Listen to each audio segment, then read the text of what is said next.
Setelah pengepungan berbulan-bulan, Ukraina akhirnya bisa membersihkan pasukan Rusia yang terisolasi di sebuah pabrik di Vovchansk.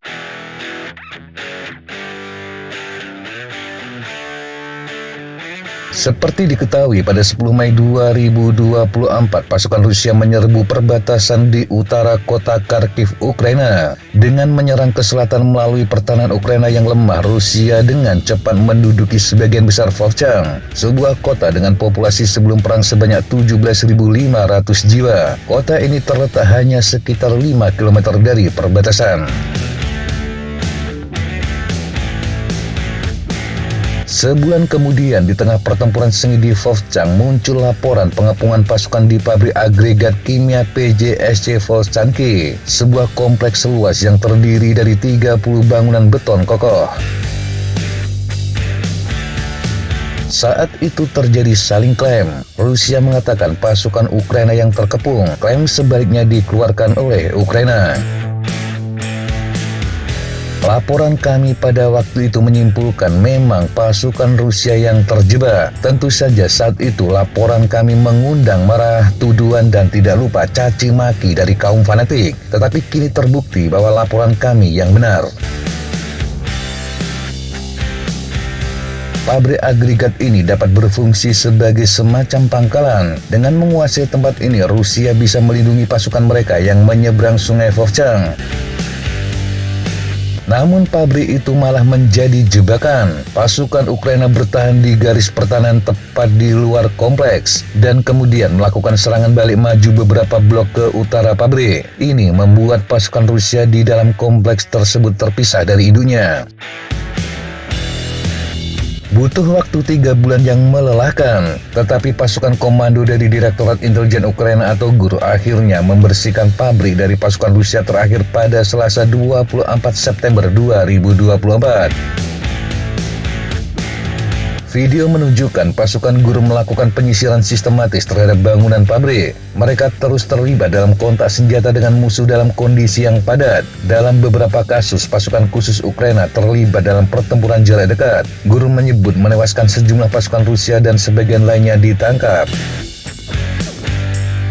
Tidak jelas berapa banyak pasukan Rusia yang masih hidup di pabrik tersebut pada saat pembebasannya. Di awal pertempuran dilaporkan ada ratusan orang Rusia yang tersebar di 30 bangunan. Mereka menikmati beberapa dukungan tembakan dari artileri Rusia yang ditempatkan di utara. Pasukan juga mendapatkan beberapa pasokan yang dikirim oleh pesawat nirawak kecil. Di bagian lain, Ukraina terus membombardir kompleks tersebut. Pasukan Ukraina juga terus mengganggu pasukan Rusia dengan drone dan penembak jitu. Menurut kelompok analis Ukraina Deep State, selama berbulan-bulan pabrik agregat itu seperti lapangan tembak bagi pihak Ukraina. Mereka dapat menembaknya kapan saja dan dari segala arah. Ketika serangan Rusia di Vovchansk mereda pada musim panas ini, serangan balik Ukraina secara bertahap mendorong garis depan di kota itu lebih jauh ke utara. Ini membuat pasukan Rusia di pabrik kimia itu semakin terisolasi daripada sebelumnya. Direktorat Intelijen Ukraina menunggu hingga orang-orang Rusia yang selamat kelelahan, lalu menyerang kompleks itu dengan sedikitnya 4 tim komando terpisah. Mereka menerobos pabrik dan membersihkan satu persatu bangunan. GUR menyebut serangan ini sebagai operasi yang sangat rumit dan berhasil. Kini Rusia yang balik membombardir kompleks pabrik tersebut. Sebuah pilihan masuk akal dibandingkan mengirim pasukan baru untuk merebut lagi fasilitas itu. Pembebasan pabrik PJSC Volchanki sesungguhnya hanya menghilangkan bahaya kecil yang ditimbulkan oleh Rusia, terutama terhadap pasukan Ukraina yang maju ke utara guna merebut daerah yang masih dikuasai oleh Moskow. Tetapi pengepungan ini juga merupakan balas dendam bagi pasukan Ukraina. Rusia berulang kali melakukan pengepungan kota yang brutal sejak memperluas perangnya di Ukraina 31 bulan lalu. Salah satu yang paling terkenal adalah pengepungan Mariupol.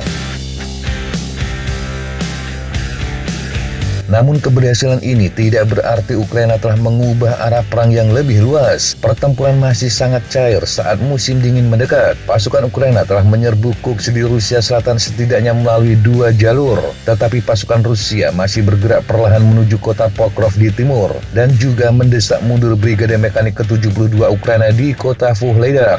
Sementara pertempuran di Zaporizhia juga dilaporkan kembali memanas. Pada akhirnya perang ini masih jauh dari akhir.